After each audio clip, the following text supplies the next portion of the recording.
Jesus, this is my second Joker energy drink today. This can't be healthy. Hello, everybody, and welcome to the finals edition of the world's most popular Nuggets podcast, hosted by a Serbian speaking in English for some reason. Welcome to the DNVR Nuggets' Serbian Corner. My name is Miroslav. When I'm not giving interviews to the Time magazine or BBC radio, I'm engineering my way through a sleep-deprived lifestyle while hoping to see the Nuggets championship with my heart still beating. Since you saw me last time here, the Nuggets finally got their finals opponent in a near-perfect scenario of a better matchup after a 7-game series. Adam told me I was messing that thing up.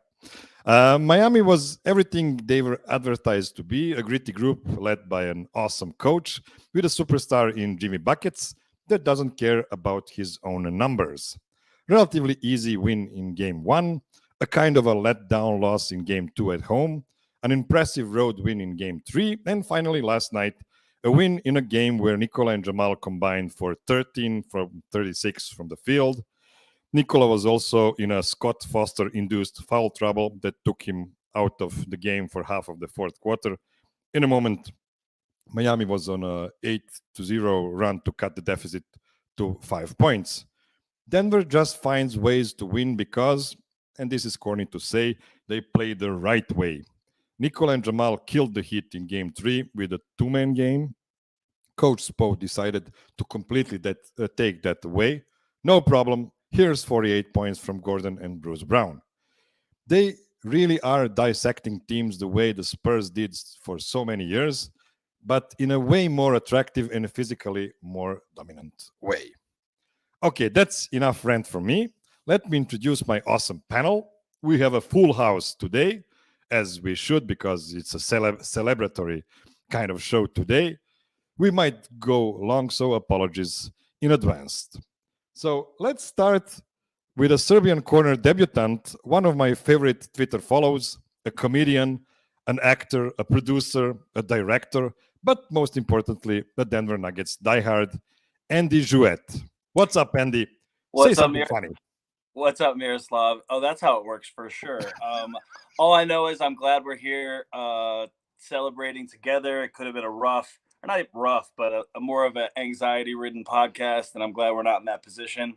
I was at Ball Arena last night for the watch party, and it was rocking, and I'm so glad to be here with you guys today. Just kind of letting the realization that we're probably going to win the NBA championship on Monday. I'm not counting our chickens. Like you said in your intro, Miami is very gritty, tough. They deserve all their flowers, and they're actually we could be playing a team that we hate or something. We could be playing a team that's much more villainous, and they're not. They play basketball the right way as well. And like you said, we're just sort of outplaying them and out dominating them. So I'm glad to be here on a celebration Saturday.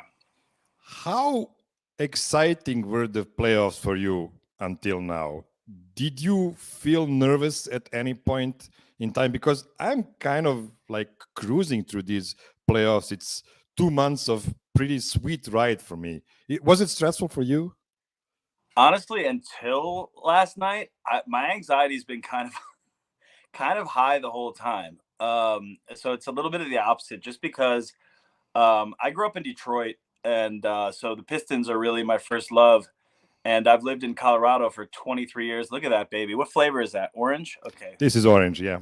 I love that. Actually, our mutual buddy D-Line got me a wonderful Joker energy drink, and I've been saving it for an emergency situation.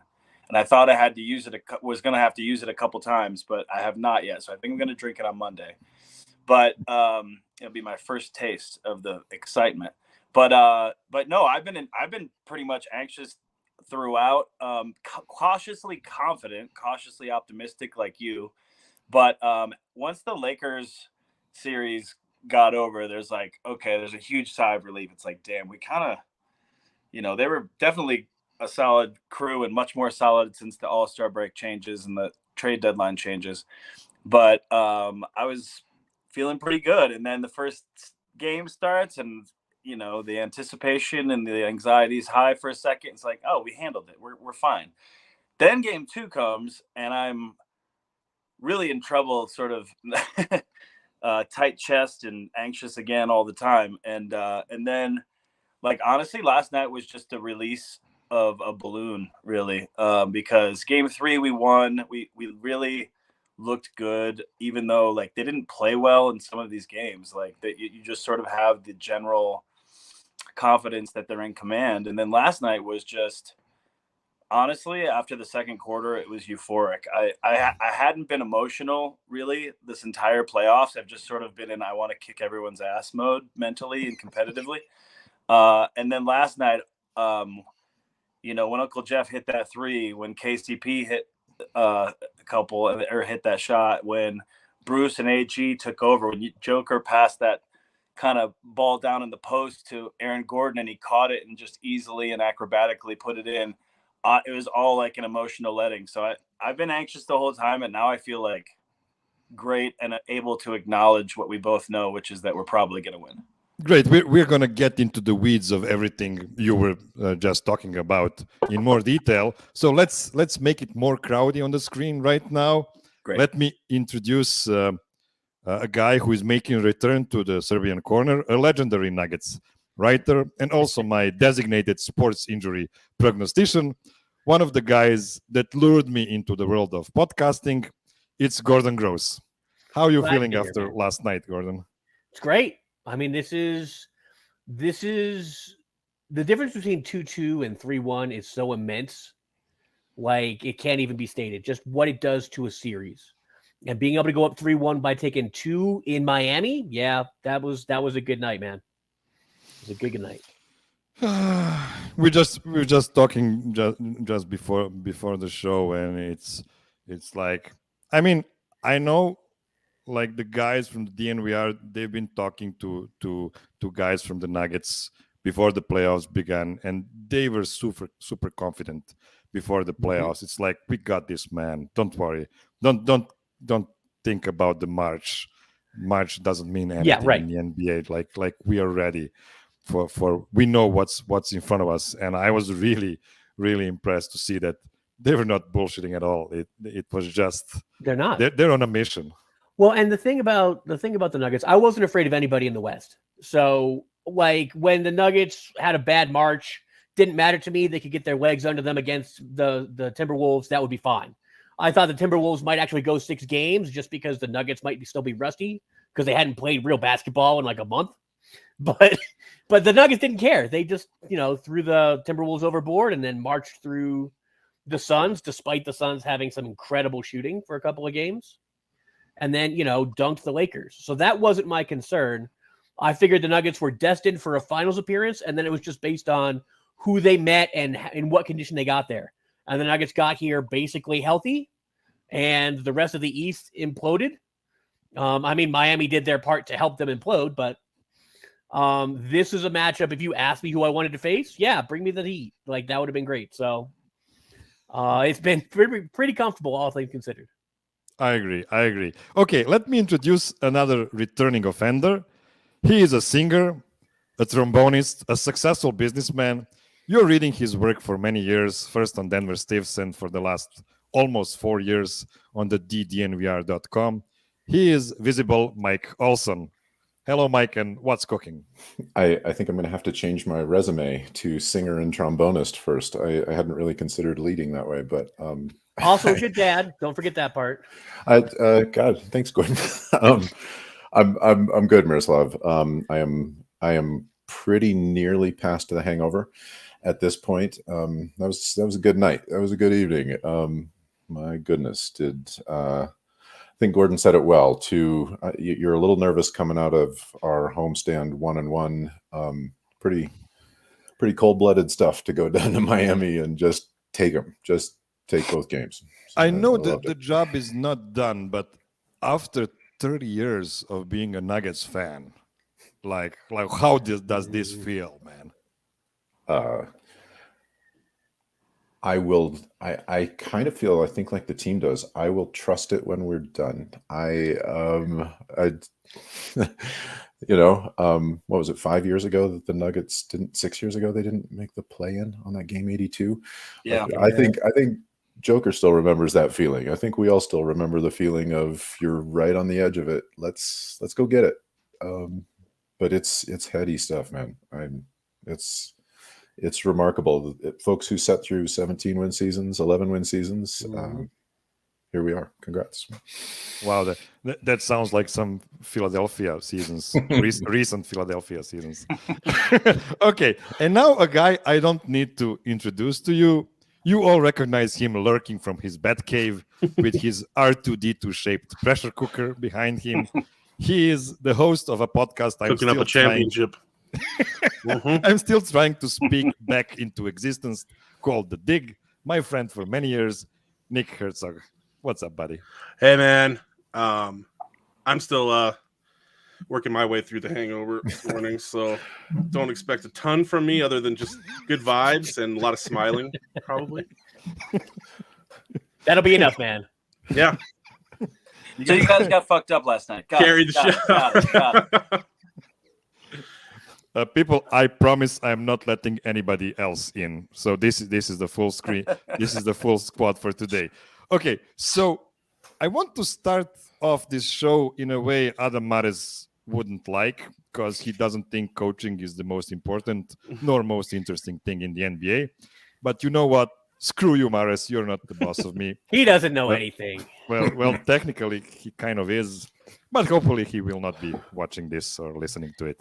Okay, Michael Malone is tied for the worst coach in the NBA, together with other 29 head coaches, according to their own fan bases, right? And yet, he and his staff prepared his team for every situation they have been put in so far. They know everything about their own game. They are hiding their weaknesses and hitting the opposition with a haymaker after a haymaker. How much of this great success, I know it's not completely done yet, guys, but we're almost there. How much of this great success should be credited to Moch? Let's start with Gordon on this one. I mean, a lot. Malone has been as close to perfect as you can be as a coach. Your job is don't get out-coached during the game, make adjustments between games, get your guys ready to play every game. Like, that's your job. And the Nuggets have done all of that. Like, Spo got him in game 2, but Malone's not the greatest in-game adjustment guy. That's not his thing. And Spo does, like, whatever he wants. He'll change stuff up by quarters. He'll change it up by possessions, whatever. But Malone saw it on tape, made his changes. And really, for me, it's his ability to get buy-in from all of his guys all the time. Malone used to be more hot-headed than he is now, and would take the losses even more personally than he does now, and it would get very biting at times. But he's really bought in. It's more, not being satisfied with wins, not getting too low about the losses, and really leaning in on the family on 3 has been like the success mark this year for me. He trusts his on-court guy. Murray is Malone on the court, and he trusts him to do what he's supposed to do. It took a minute for Malone to understand that Jokić is not going to die with every possession the way that Malone does, but that he's exactly as competitive as Michael.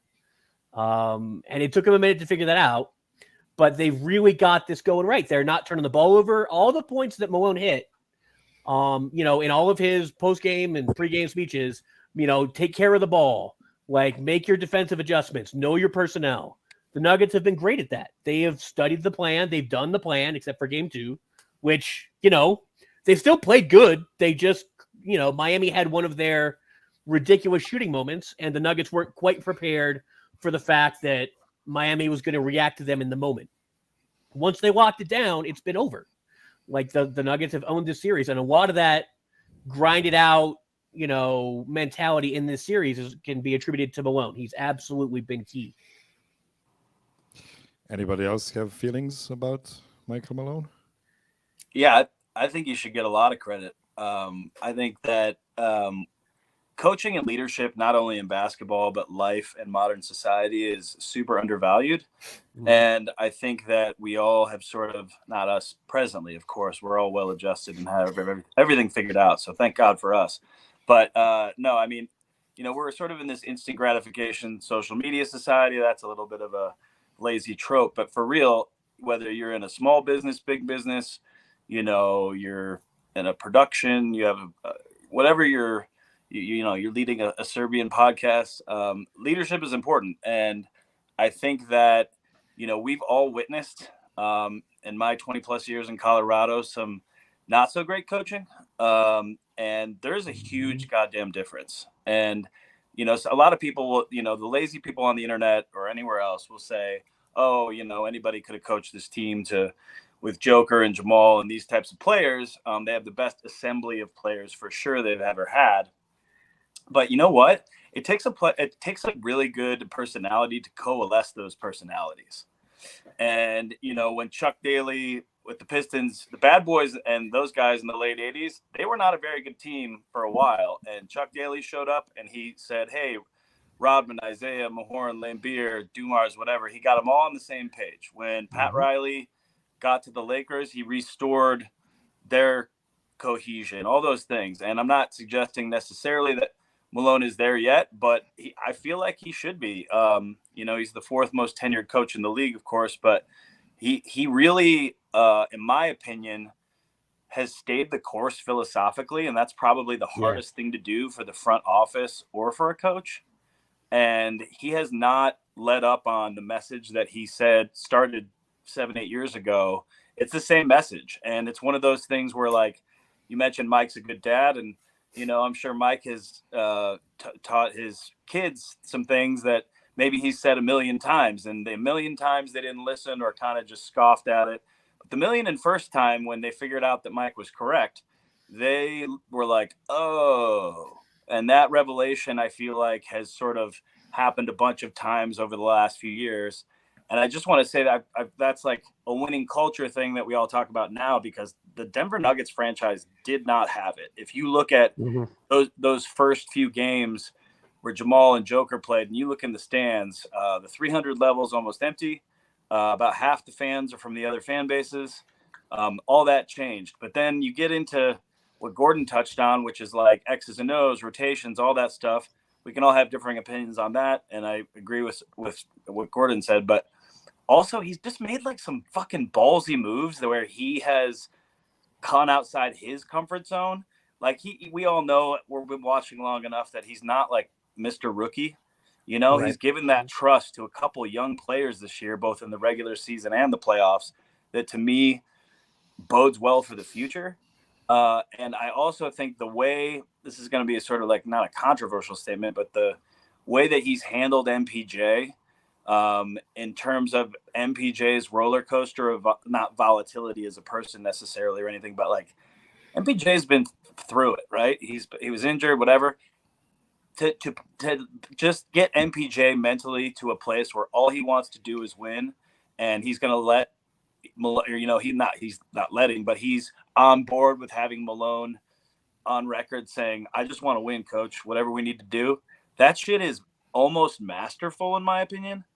So I think Malone should get a lot of credit. We're all humans. He's done some bad Rage timeouts. He's made some he's been slow to put people in. He left Facu in for maybe a little bit too long last year. All these things that people on the internet bitch about. But you know what? He's a pretty goddamn good coach, and his badass coach father is probably very proud of him, and I'm thrilled that he is the culture guy for our team.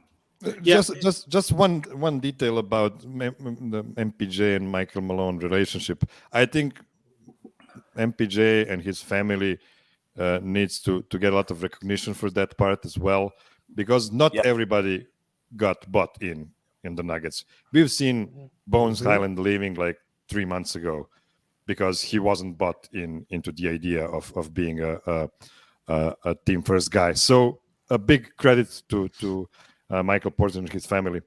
Also, I just want to give them props as well. Sorry. absolutely. I think his dad helped bridge the gap for sure, and obviously his sister and other people. But I totally agree with that. Yeah, I was just thinking that back on Malone for a second, that with a lot of great teams, I think it's hard to distinguish or to separate the coach from the team that has the success, right? Like, are the Patriots if Bill Belichick isn't there? Are they the Patriots if Tom Brady isn't there, but Bill Belichick?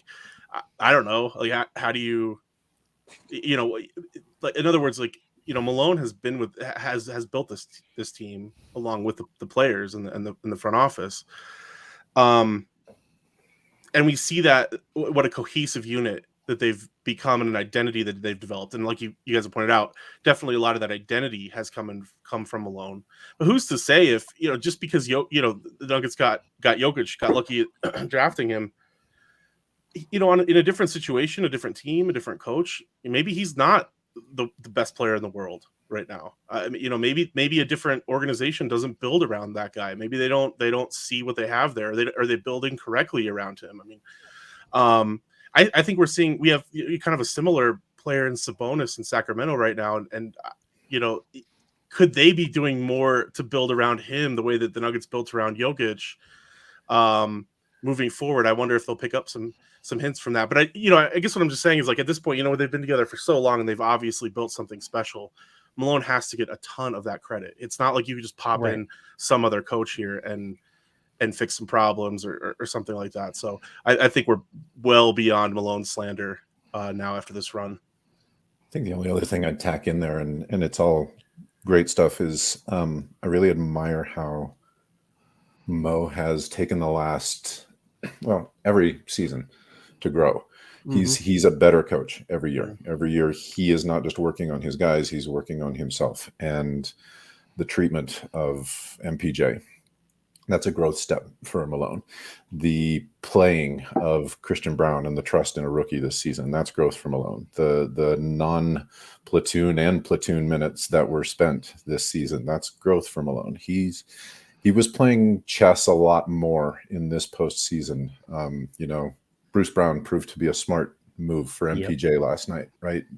Mo is playing some smart moves this year, and he's got more players on the board to play chess with at the same time. So, yeah, a lot of credit to him.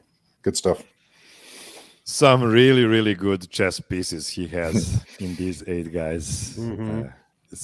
But it's always connected. You cannot be a great coach without great players, and you cannot prove to be a great group of guys without a great coach. So it's all connected. Okay, before we continue, we're going to take a short break. So everybody close your eyes, listen to these important messages, and spend.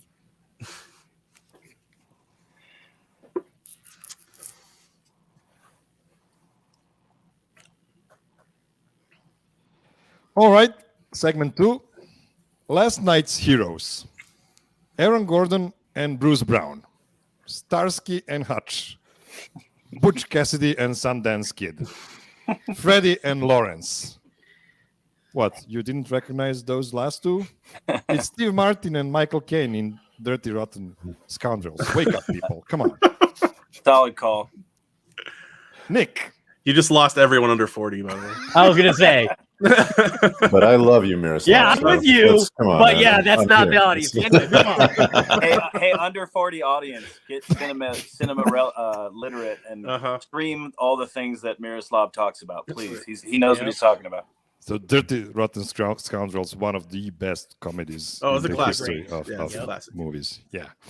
Okay, so Nick, Sir. I called Aaron Gordon and Bruce Brown a couple of lions, and that was before Bruce made 11 points in the fourth quarter.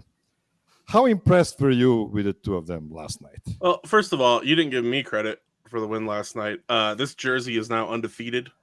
I just want you all to know. So I get credit for both wins. Is it laundered though? Is it? But what I can't see what jersey is it? Oh, it's the Jokić. Okay. Yeah, the standard one. They don't make I didn't have a lot of options for my size, so I got what I got. But yeah, I'll take an ounce of that credit. But yeah, I mean, where to start. I guess Aaron Gordon is where we start, probably with Hero from the game last night. Bruce Brown, I thought, really was the nail in the coffin on like the series. Really, I mean, I think when he hit that three, it was like basically you just saw people in the stands just get up and like walk out, like in that moment. You know, it was just that's it. It's over. Like they've been blitzing Murray all game long, totally trying to take him out of the game and making things brutal on him. So to have that's what you had to have it. You had to have somebody else. You had to have the Aaron Gordon game. You had to have the Bruce Brown game, and then you add in the Jokić foul trouble. The NBA was doing what it could to try to keep this thing competitive. Scott Foster did his job like he usually does, and just they don't have enough, you know. And it's because of those other guys too. You know, you have to get to this level. You have to have the star or two who can carry your team, that you know every game what you're going to get from them, but then it's going to be the other guys that win it ultimately. And the Nuggets just have better other guys. They're better top to bottom. And Bruce Brown put on a show last night, and AG was probably the best player on the floor last night. It was his best game as a Nugget, I think. Anybody else? Couldn't agree more. AG went nuts. He did. But I mean, he hit everything. But AG's first half, he made everything. 3-pointers. He's, defending. He's grabbing rebounds. He's passing. Dude had 6 assists last night? Like, just in the middle of every play was Aaron Gordon. Mm-hmm. And then Bruce Brown came in off the bench like he was on fire and just ran up and down the court like at 100 miles an hour, doing everything. Finishing, over Bam, making shots, defending his ass off. Like those guys in their roles of I guess mostly thankless, front court defender and flexible 6-man, they're perfect. And AG, they've both been especially grateful for it. You can hear it in their interviews. That they love the fit and they love the team and they love the way that the team plays. Bruce talked about, before how he sometimes just hangs out in the locker room after games with the guys like he did in college. That was his specific comment, was like I did in college, and he's not used to that. That's not something you get in the pros very often. And AG did his time in the trenches for some mediocre Orlando squads, and he got paid for that. But he was in the wrong role there, and they asked him to do things that were not like his job night to night. He's not Jamal Murray. He's not Nikola Jokić. That's not his skill set. But both of those guys really have been perfectly fit for this team with their skill sets. And it makes me kind of sad that this is probably the only year we're going to get Bruce, because he's perfect for this, but he deserves to go get paid. Like Aaron Gordon's made $100 million or whatever in his career so far, and he's got another 60 to get with the Nuggets. And Bruce is about the same age. I think he's 1 year younger, and he's made like $8 million. So, $100 million, Aaron Gordon can say, yes, I'm willing to give up for the team because I'm still making 20 a year. The Nuggets can't pay Bruce 20 a year. Nuggets can't pay him 15. They can't pay him 12. Like, he's going to go someplace and get paid, but he's going to get drinks in Denver forever, because this playoffs run would not have been possible without him. And this is going to be one of those teams where I know he would love to continue here if it was possible financially, but regardless, this is one of those very, very special years that don't come around that often. And I'm really glad both those guys got to be a part of it based on their journeyman, status for Bruce. He talked about nobody wanting him in the offseason. Well, that ain't going to be the case this offseason. They're going to want you now, my friend. So, I'm very happy for both those guys. They've both been amazing. It turns out it's pretty good for a player not to be in a very bad environment like weird, right? Was last year. So I guess it's good for guys to be in a good situation. Sorry, Mike. No, they were both so good last night. They were both so in the flow of the game, and I couldn't, especially with Aaron. I think this is true of Bruce too, but they talked about how contagious Steph's game got when Steph kind of kind of exploded on the league. I really think that ends up happening with Joker's game as well. I think AG walked out of last season's playoffs saying, I am not a savvy enough basketball player from the neck up, and I want to go change that. And last night you saw, I think when Gordon brought up the 6 assists, Aaron made the right play time and again, and it was great that he buried those threes. That's an incredible cherry on top. But he was playing great basketball. He was something else. And what he's done on the defensive end all playoff run has been unbelievable. I mean, he's guarding the best player on every team. Yeah. And these guys are not easy guards. These are, I mean, the best players now, these big wings that you have to, fight with all over the court now. It's incredible. He's done on both sides of people to go through in the playoffs. You're right, Nick.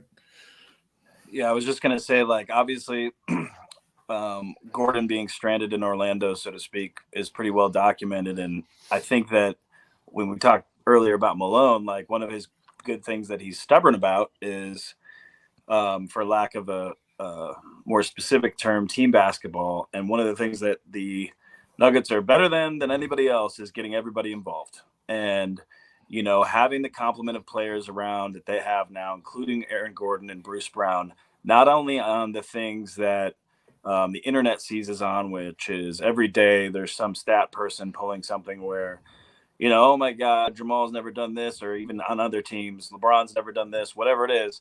And those are all cool, and they should be sort of digested and processed because they do have historical significance. But what you will never see is how Aaron Gordon and Bruce Brown, and for that matter, at times Christian Brown, and at maybe a few less times, but at key moments, Jeff Green, and some of these guys have stepped up on the defensive side to the point where it'll never be like, if you pull those StatMuse stats in 10, 20 years, it's not going to show up on anything that you're going to pass along on the internet, whatever that looks like in the future. But what anybody who's watching the damn game will know, there's so many front offices that build teams where it's just like, got to get the hot free agent. If we just get Kyrie, Luka will be fine. Oh, if we just get whoever, their other stars will be fine. And it's like, well, but how do they play together? Right. Yep. And Aaron Gordon and Bruce Brown, I mean, holy crap. What a goddamn fortuitous situation to have both of those players on the team playing their goddamn ass off night in and night out. Bruce has had times where he's been up and down with shooting, all those things. But you know what Bruce does every night, so you can't get mad at him? He dives on the ball. He gets in front of people. His hands are up. Yep. He finds ways to get to the basket and dunk the hell out of everybody so that Ball Arena or his teammates go crazy if they're on the road.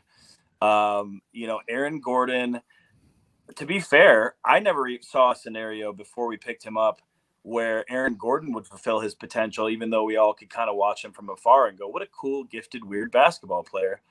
You think of him as the dunk man or the physical whatever, who's sort of, like you said, Mike, stranded in Orlando. And he could have been stranded in Orlando and then shipped to freaking, fill in the blank. And we would never know how incredibly special. I mean, if you watch the games, but it's really about the assembly of people together and those pieces together and the team elements and staying stubborn about finding compliments to Jamal Jokić, and so on. And I kind of like when we got Gordon a couple years ago, and I believe, it was like, there was only like a handful of games where Jokić and Jamal and Gordon played together, and we were all just kind of like, this is going to be so fucking awesome when they figure this out.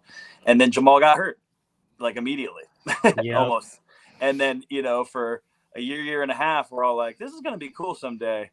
And now it's really fucking pretty cool. It's very cool. That's worked out. Huge props to Tim Connolly for bringing Aaron Gordon to the team, because apparently he was studying Aaron Gordon for months, probably for years, and not only his game but his personality as well. And that's such a big part of becoming a true Nugget in this era, at least. So yeah, huge props to Tim And Connolly. his second Thank you. swing at it, like he took the swing with Grant, and Grant was the right skill fit, but not the right personality fit. That he felt like it because you're like, oh, he's willing to come off the bench. This is great. And then you find out after the year, no, not really. He was not willing to do that. He wanted the front line. He wanted all the shots. He wanted to be the first or second guy, and he wasn't going to be that in Denver. So he took the same money to go somewhere else. And Aaron Gordon, they had those conversations with him before they traded for him.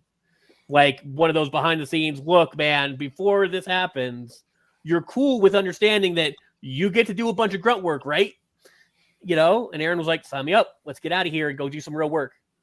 And I love that the second time around, the one thing that was missing with the Grant situation turned into AG, and he was a perfect philosophical fit. Just even showing up in Serbia, or for Eurobasket, with Jokic, he just showed up to be like, yeah, I'm going to support my friend across the ocean. Meant a lot to Jokic. I love seeing these guys step up for each other, and even in the little things, just to say, yeah, I care about you as a person. And Aaron Gordon had every right not to be that way. Like, he's a good-looking guy. He could have just think about his, public image. Like, look at that millionaire having a chill life, surfing, in California, whatever. But no, man, he's about the right things. He wants to win. He is such a responsible guy. I would call it like that. Yeah. So the other night when they lost game 2 against Miami, he couldn't face the presser because he was mad at him for not playing better. He is so goddamn responsible, and yeah, that's why he's such a perfect fit. And if you guys saw his, there was a nice article on him that came out last week, I think, talking about his brother. So he had the older brother who was the faded one, kind of like Jokic did, with his older brother who played basketball and did other in stuff. Belgrade. And yeah. And the friend of the family in Darko who, did his stuff and came to the US and was going to be the chosen one. Those guys watched that happen and are fulfilling all of these dreams for people who couldn't fulfill them for themselves, and taking on the family burden. And for both guys, family is such a big deal that the whole family on 3 that the Nuggets say after the game isn't just a phrase. Like, that means something to a lot of guys on this team. Murray is a really big, family guy, especially father-son, but, family guys that Tim Connolly used to talk about how family is such a big deal for him. And he wants to know what somebody's family's like before he signs them. Because it matters to him, and that matters to everybody on this team, and they're paying it back not just for themselves now, but for everybody who wishes them well on their way. Excellent. Before we move to the next batch of players I want to talk about, I just want to thank to all the viewers from Serbia that are watching right now, because it's Champions League final game right now. Wow. Yeah, and they're with committed. us. Wow. They are with us. So thank you, Yeah. guys. I really appreciate your Hello, commitment. Serbia. We love you. Damn Okay, right. so Mike, this is where your storytelling talent comes into play. Uh-oh. The 2 out of That's what? the 8 rotation guys that had the most up and down games in these playoffs are the oldest and the youngest one, Jeff Green and Christian Brown. Now, Christian Brown had some really good plays last night, but he ended up like a -17 at the end. And Jeff had only 1 bucket, but how huge was that corner Big 3? bucket. We are talking about the 7th and 8th guy on the team in playoffs. And I think we can say they actually excelled in those roles, especially considering how constant they were, unlike, the end of rotation guys on the Suns, the Lakers, and even on the Heat. What is your assessment of their play last night and throughout the playoffs? I think it's funny you had asked me about this in terms of the depths of the team, and I thought it was such a great question, Miroslav. I know that as the fans that we are, we've definitely been paying such close attention to the way this season has unfolded. But you think about just in these playoffs, the contributions just that both of those guys have made, right? I mean, you think back to, Jokić saying that game 3 pretty much was won by the contributions of Christian, right? Jeff has consistently not only provided just those of the moment plays in terms of scoring and a couple of blocks and things like that, but I think has been probably as proactive as anybody besides DeAndre at just staying in everybody's ear, being that 5th, 6th coach, just talking everybody up and keeping everybody prepped. I started looking at other teams around the league just to see if there was anybody that had this kind of depth, because, now that we're talking about being the team that, in theory, from what everybody's saying, has the best player in the league, maybe the best duo in the league, how do we look from a depth perspective, and you go that far down our bench? I don't see anybody else that was coming through these playoffs. And I think this was a big part of the reason that we've been as decisively running through these playoffs as we have.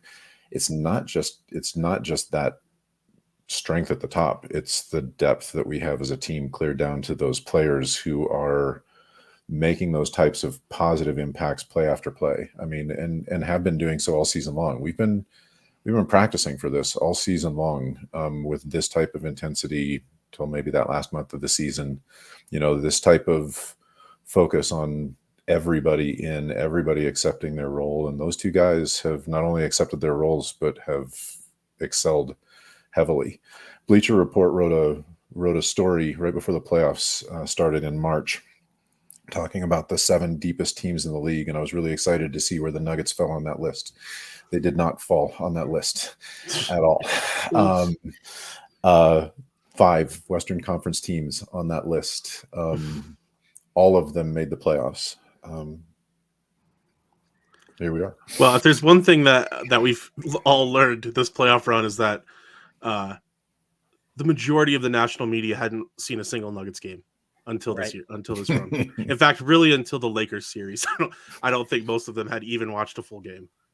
It's true. There's still guys in these finals that are talking. Capacity. Unbelievable. 2-time MVP, and these people had never seen him play. There's still folks talking in these finals as if, can you believe that he can do this stuff? And you're like, yeah, for He's been years doing it now. for He's been doing it for years. He's been doing it in the summer league, guys. So Summer League's a good segue. Last year, I was fortunate enough to go to Summer League, and I got to see Christian Braun play. And one thing that stuck with me is his level of intensity. He was like, I was a little concerned because he couldn't hit the broadside of a barn. Like he missed. I think he shot I don't know what the number is, but if you went and look, I bet it'd be close to 20% from the field in Summer League. But you could see the way he moved and the way that he just sort of operated, and that was heartening. Even though the buckets weren't going in, you're like, all right, if a couple of these go in, he seems pretty good. His intensity level, you could definitely see. The high school and college success is well documented, all that stuff. But that's one of the things. I know you asked about Brown and Green in particular, but I think one of the things that's absolutely nuts is emblematic of what happened the other day too, which is that it seems like Tim Connolly, Michael Malone, to be fair, maybe Josh Kroenke, I don't know, but the sum total of the people up top, Tommy Balchetis, all these dudes, they've been relentless in building this team. And the fact that we had a fucking trade the other day during the goddamn finals to position ourselves sort of an assumptive vibe that, hey, this is probably going to go pretty well. We're going to keep building this thing so that if and when Bruce does go, the Christian Browns, the players of tomorrow, the Peyton Watsons, who I also saw in Summer League and was like, holy shit, this dude is maybe the real deal. After not being totally sold when we draft him, I was like, oh, nope, we're good. It's crazy that I really feel strongly, sorry to deter from the point a little bit, but Jeff and Christian Braun have definitely stepped up and, throughout the year more than in the finals, Jeff Green's, dunks out of nowhere, his games where all of a sudden he's playing like he's 28 and he's, scoring 25 points. Those little anecdotal things where you're like, shit, I understand why Malone trusts him, even just on a talent level currently, not just on an experience level. It's wild that what Bruce is, like Gordon said, Bruce is pretty much gone, which just sucks and is wild. But I think all of us will always cherish, like, holy shit, he came in. He was what we thought he could be after nobody really gave him a chance or a look, because he's not a glamorous dude. Although we all love his country styles, let's be honest. It's not for me, but it's for Bruce, and that's all that matters. But like the fact that we're still loading up, and that, in my opinion, the genius thing about this team, like Jeff and Brown, dude, outside of that, we still have Vlatko, Zeke, Watts, Watt's going to be huge next year. Like all these dudes, Jack White is fucking good. Colin Gillespie was the best player probably in Summer League last year, and then he got hurt. He's a little freaking firecracker, man. So, like, the fact that all these dudes are stacked up, and that the style of basketball and the personnel, like, back to your original point about Jeff and Chris, just plugging them in, it's going to be next man up. Brown's going to be gone. Okay, P. Watt. Green probably too. The guys that we have are great, but guess what? Now we have 8 million additional draft picks to play with. Right. We don't even know, like, Ishbia just waived Chris Paul. Like, there's going to be a lot of things that are going to happen in this offseason, and they're all going to be to defeat not only the top end of the Nuggets starting five, but their incredible bench. So we are so goddamn lucky to have any of those dudes. And when you talk about family, Jeff Green's another dude with just like the coolest fucking family I've ever seen. Yeah. One more thing on Christian and Jeff real quick, though, is Jeff makes mistakes in these games. I yell about Jeff's mistakes in these games. You know who doesn't give a shit about Jeff's mistakes? Jeff, because then it's about the next play. You know what Christian Brown does when he makes mistakes as a rookie? Forget that, mind wipe, next play. Like, they don't hold it and get down about it and think about it. It's a memory wipe, and we're on with our lives. And that is one of the most crucial things you can do, whether you're in the league 15 years, whether you're in the league for one. Like, can you forget about the mistake you just made to make the right play next? And this whole series, the Nuggets have forgotten their bad plays and gotten back on the horse to go make the right play down the line. KCP keeps fouling shooters. We're going to get into that later. But, like, but regardless, he then forgets about that shit and goes back to his job and does his job the next time down the court. Like, it's a crucial thing. Jeff had a couple blown plays last night that were utterly terrible. Yes. But, like, real bad. That thing with Jimmy on the baseline was, like, unforgivably bad. And then he stepped out for that three, and you're like, and he swished it, and you're like, oh my God. How did you pull that off if you're not going to make the other easy plays? Okay, guys, we need to take another break. You don't want to take any breaks. You signed up all of us for this podcast. You did this Brady Bunch thing, Miroslav. You got to pay for this. This is a you problem. I understand that. So we are taking a short break. Don't you dare press that skip button on your podcast playing machine. It's good for the show that you endure the commercials. Probably, I really don't know if that's true or not. So see you in a moment.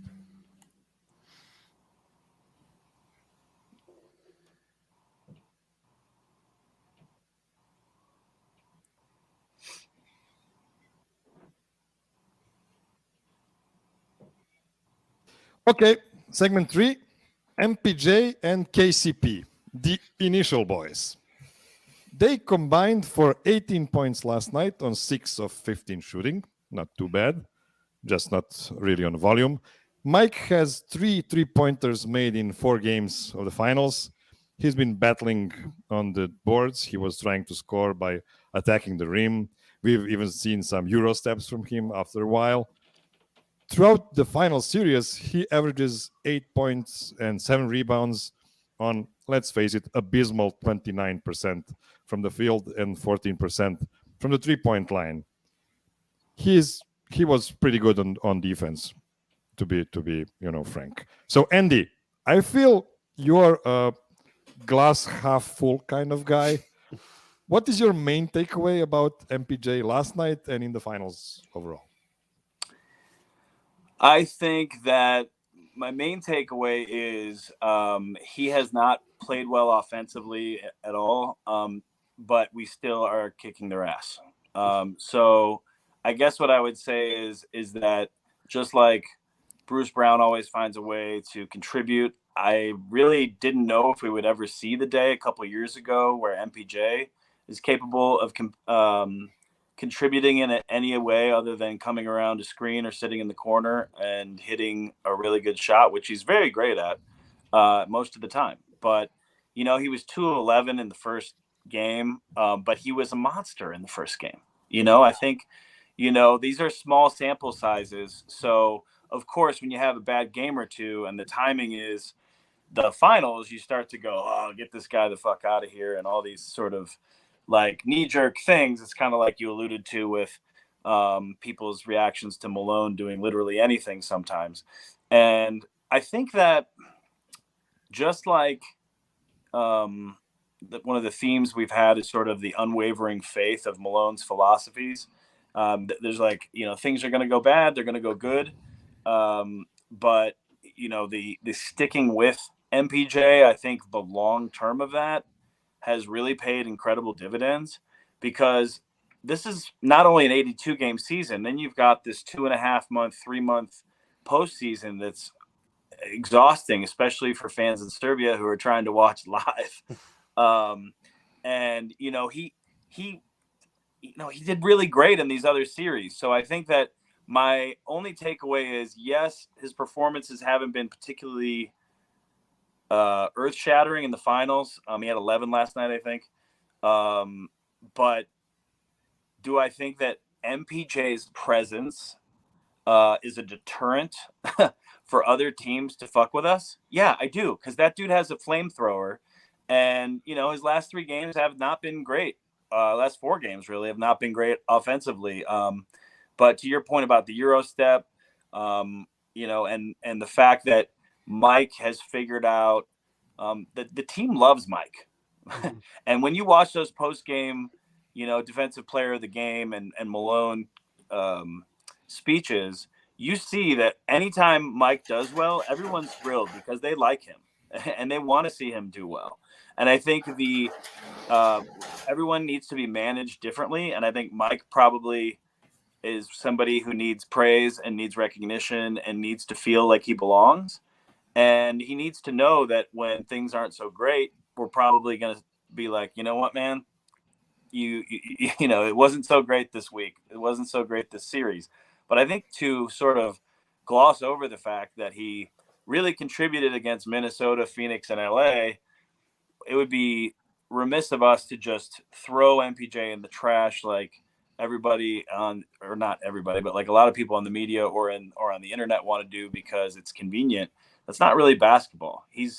I bet you I don't know. I bet on MPJ last night. I don't bet all the time, but I bet on him to have a good game offensively, and he almost did. Kudos to Malone for not honoring my bets by playing him in the second half very much. But it was the right thing for the team. So I think that he could very likely erupt at any time, including tomorrow on Monday night. And so I say yes, as a coach, if I was one of the coaches, I'd be concerned and want to figure out how to get him involved again. But also it's like, this dude rips. It's like Jokić, says, it's like, I expect the ball to go in when his shot goes up. It's like the silkiest, most beautiful thing we've ever seen. It will all normalize. The peaks and valleys of his career or his vibe are becoming less volatile and less extreme. And so I think we may be back in one of these, but it's sort of starting to level out. Forgive the incredible visuals that I've just provided. Especially for the podcast listeners. Mesmerizing. Especially for the podcast listeners. But I think the frequency with which he has a bad game is going down, and the intensity with which he screws up is less. Okay, we have to move along. So, Nick, Yep. tell me about another guy that took a step back in this final series, KCP. He's only averaging 6.5 points per game on like 33% from the field.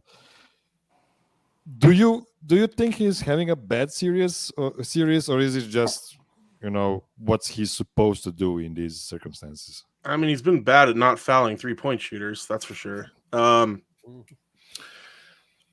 one last night was brutal. But the Nuggets are where they are right now in this series because of defense. I think we need to not beat around the bush about that. It as great as their offense is, and it is historically great, it's really not where the winning is coming. Yeah, it's not where the winning is coming from, and it's not really where the we were just talking about MPJ. You can even see it with him, where this team is better when they're focused on defense. Like when you can tell that they're really dialed in on the defensive end, their offense really does flow out of that. And that's something, again, to go back to what we were talking about with Malone earlier, setting the tone. That's something he's always preached, is that we're a defensive team, and defense is where we have our sort of our identity built. And for years, I just would kind of roll my eyes when I hear that, because I'd be like, we watch these guys, like, kind of a offense only team a lot of times, right?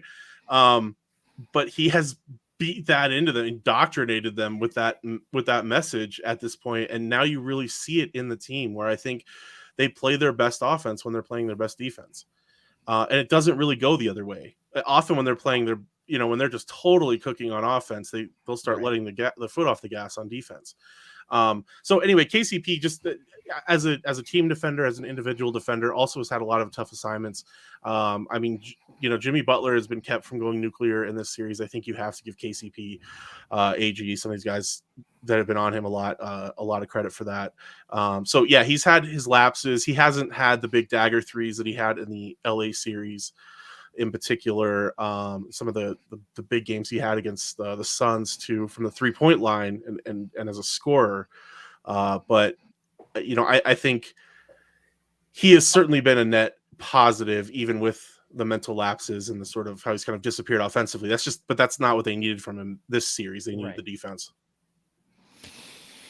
Yes, very, very nice analysis. Okay, it's time for our last break for today.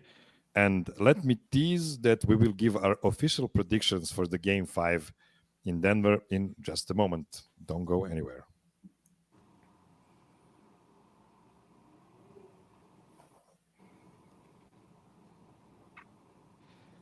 Okay, last segment here. We will not be talking about Nikola Jokić today at all, because he is the best player in the world, full stop. We'll have to wait for the Game 5, hopefully finish, and we see the championship. So then we can move into another conversation about his place in the pantheon of best players of all time. We'll come back for that one. It'll be fine. Mm-hmm. Yeah. That's right. So the last thing I want to talk about today is Jamal Murray. I mean, that's not a thing, it's a person. Okay, so his playoff performance is something we've never seen from him before. 4 consecutive 10-plus assist games, not since Magic in the finals, not even Jokić. 2 weeks ago, I had Dan Favale of the Bleacher Report here, and he almost fell off his chair when I've asked him if we're going to consider Jamal a top 10 guy in the league after this season. How insane was that question after all we've seen so far, Mike? Top 10. Less insane than it sounded when you asked it of him a week ago. Yeah. About all that. Yeah. Teensy tiny bit. Yeah, he's climbing that list. I would like to see Jamal find maybe not this level, but another level with some consistency during the regular season, and I'd love to have that conversation. Yeah. I mean, you're talking about, to put him in top 10, would you take Murray over Booker? Would you take him over? Like that's where you're starting to talk about. I think would you take him over Booker Steph? I think Booker should be higher on the list than most people think. Yeah. I agree with that. Like Booker have proven to be an absolute killer in Yeah. these playoffs. The thing with Jamal and his placement in the league is really tough because in the regular season, he's okay. Like he's fine. He's a nice number 2, maybe number 3. Like he has one great game and then like a Matt game, and then he's not. The regular season is not where he shines. When every possession matters, Jamal destroys you, and that's in the playoffs. As he's the greatest playoff riser of all time. Like Literally, even statistically, he is. Yeah. Yes, statistically, he is the greatest playoff riser of all time. So it's hard to judge him based on in an 82-game season. No, he's not a top 10 player. In the playoffs, hell yes. In the playoffs, there's only like a handful of guys you would ever take over Jamal, and one of them plays with Jamal. Yeah, I think we get hung up on rankings all the time, Yep. and I think one thing that's notable is I don't necessarily always need to hear what he has to say, but I did think it was interesting that Paul Pierce tweeted last night that Jamal is the best point guard in the league. Mm-hmm. So I think he's at the near or at the top of that specific position. I think that top 10 and all, top 20, top 100, all these things, or top 75 that where Jokić got hosed last year. Those things are all like interesting to talk about because it is fun to like rank people and all those things. Right. I'll tell you what though, not just the 5 people on this podcast, but anybody who's in the front office worth a damn. Most of the coaches in the NBA would kill to have Jamal Murray on their team in the playoffs. And in terms of top 10 in the playoffs, top 10 player in the playoffs, top 10, that I think maybe, he was born for this. Like he kind of, we have to remember, and we all know, but the rest of the world needs to remember, like this dude was injured almost, definitely catastrophically, for the last however many months, over a year. And, he was in the gym and rehab and all those things and got back to where he needs. But in the playoffs, there are few people that you want on your team more than Jamal Murray. And ultimately, that's what matters, right? I mean, that's right. We're talking the best players in the league. I mean, absolutely. We're all building towards these, 16 games that you got to win. That is what is important. You can score 30 a game, and not to get too controversial, but there's some Nuggets. I don't know if you've ever heard of them, but they're pretty good scorers and not historically the best playoff players. I'd much rather have Jamal Murray than any of them because, sorry, Carmelo, but that dude lives for the stage, lives for the opportunity to compete. And one of those things, it's like Draymond or any of these other players that may not have the best statistical, and obviously they have Draymond, somebody that does have good stats, but, they're in his peak, is there somebody like that you wouldn't want to have on your team that is that competitive? No, these dudes that live for the really important games is what you want. And Jamal is at the top. When you talked about Lions earlier, that dude is a goddamn Lionheart. I would want him on my team over probably any point guard right now in the playoffs. If not any, at least top 3. Yeah, that's the thing. I mean, I do understand that if you ask really smart people like, Zach Lowe or Bill Simmons or somebody who is a historian of the game, they will always take the regular season achievements into account when they say, okay, these are the top 10 guys, these are the top 20 guys in the league. But on the other side of the spectrum, where you have the hot takes shows, right, they're only talking about the playoff success. They're literally discrediting the regular season. And if we go that route, Jamal is no questions asked the top 10 guy. Right. That's just the I don't know. I mean, I hate the hot take shows, but when they come to, our cause, it's kind of cool to be there. So I don't know. Yeah, I am definitely a top 5 guy on this podcast. So this is thanks, man. Playoff performer, Mike Olson. Top 3 to 5 dad also, because I'd like to throw my hat in the ring. Wow. Yes, wonderful. Okay, it is time for our predictions for Game 5. It's like we didn't already say that we expect Nuggets to win in this one, but I want to make it just a bit spicy. So tell me who's going to win Game 5. What will be the point margin, and also give me a random wild prediction for Game 5 as well. So whoever want to start. All right, I got Heat in a blowout. Spicy. Yeah. What, 24? No, okay, here's my prediction. Nuggets are blowing out the Heat. We're feeling ourselves into the end of the third quarter, and the Heat go on some nutty run, and Gabe Strus has 7 threes in 3 minutes, and they come all the way back, and it's a 4-point like nail biter going into the end, and the Nuggets hold on to win. I feel like that's the sort of Nug life thing to happen here to get us freaked out. We're somehow blow this and have to go back to Miami. For score, I'll say I think it's going to be high scoring. I think things are going to break loose a little bit in this one. So I'll go like 117 to 112 Nuggets. So, some kind of wild prediction as well. Yeah. Gabe Strus I thought for that 7 was threes kind of is not enough. Yeah, that's wild. Okay, fine. Yeah. I guess For me, I don't think it's going to be a hugely high-scoring game, just because Miami is slowing the pace to a crawl. So this is a really slow pace, like 10% slower than the regular season.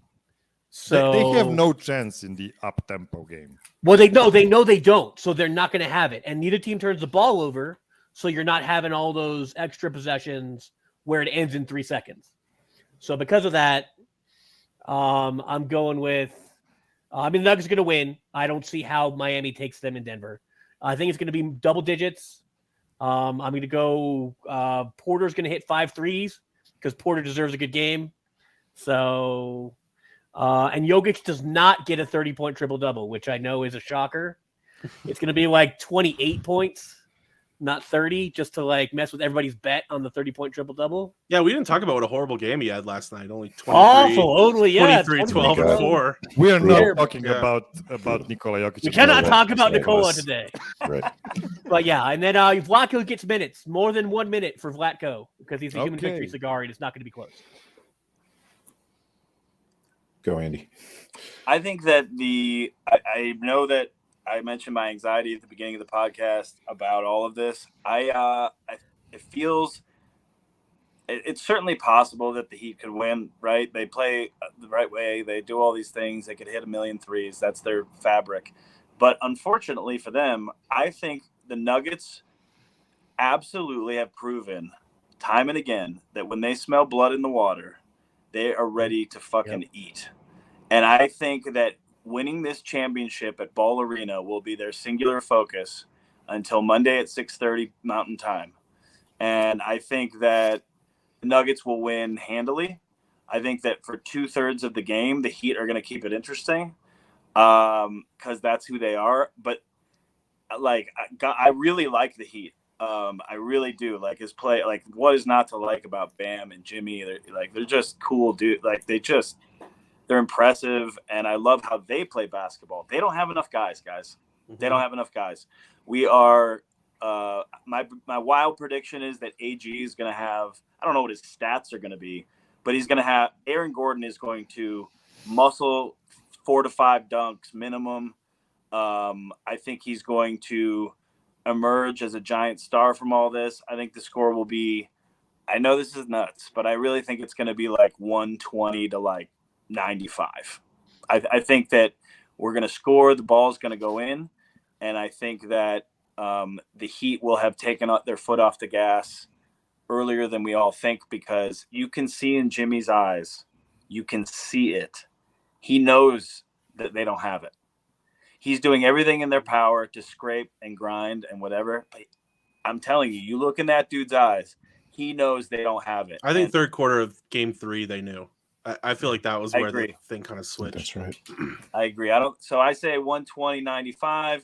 AG is going to have an amazing game. I really hope MPJ has an amazing game. But honestly, I want them to just – I think Jamal will play well. I think to be honest, I think his legs, to me, look a little tired also at this point in the season. But I think the Nuggets are going to win on Monday. Mike? I think it ends up being a lot. I'm going to just go with a slightly inverted pattern to Nick's, although I'm terrified that he's right. I think it's going to be a lot like that Lakers game 4. I think the Heat are going to give us everything they've got in that first half. I think they're probably even going to be up by a little bit. I think the Nuggets are going to close that gap in the third, and I think they're going to basically put on a parade in the fourth when the Heat just run out of air and gas and emotions and all of the rest. God, I hope that's how it goes. God, me too. And I think with that, I'm hoping it's a double-digit win. I hope that Gordon's prediction is right, because my crazy prediction is I think MPJ is going to flirt with a 30-point game in this game. All right. That's beautiful. I'm going to round this up with my prediction. I think that, first of all, it's safe to say that I know less about basketball than Coach Spo. So it's possible he has something else up his sleeve that I don't see right now. For me, right now, I have no idea if he has any more moves. Like human growth hormone or something? I mean, what is he supposed to do next? Like, what kind of coverage, what kind of scheme can he apply 8 now? on 1? Are we doing, The Nuggets didn't already solve, like, in flying colors. So I'm not going to predict a blowout, because there's no way you can blow the Heat out. They just will be,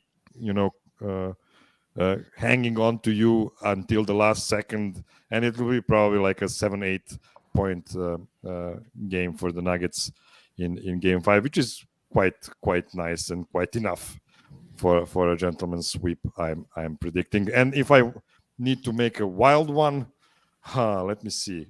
I know I don't have a wild one. I mean, the 8 you guys. You came up with a question. You have to have an answer. Yeah, I know, but how can I see Vlatko playing? I mean, I don't expect a blowout, so I don't expect like 8 minutes of Vlatko and Zeke and yeah, guys but your like wild that one doesn't in have to be fourth somebody quarter. else's wild one. It just has to be yours. So I agree.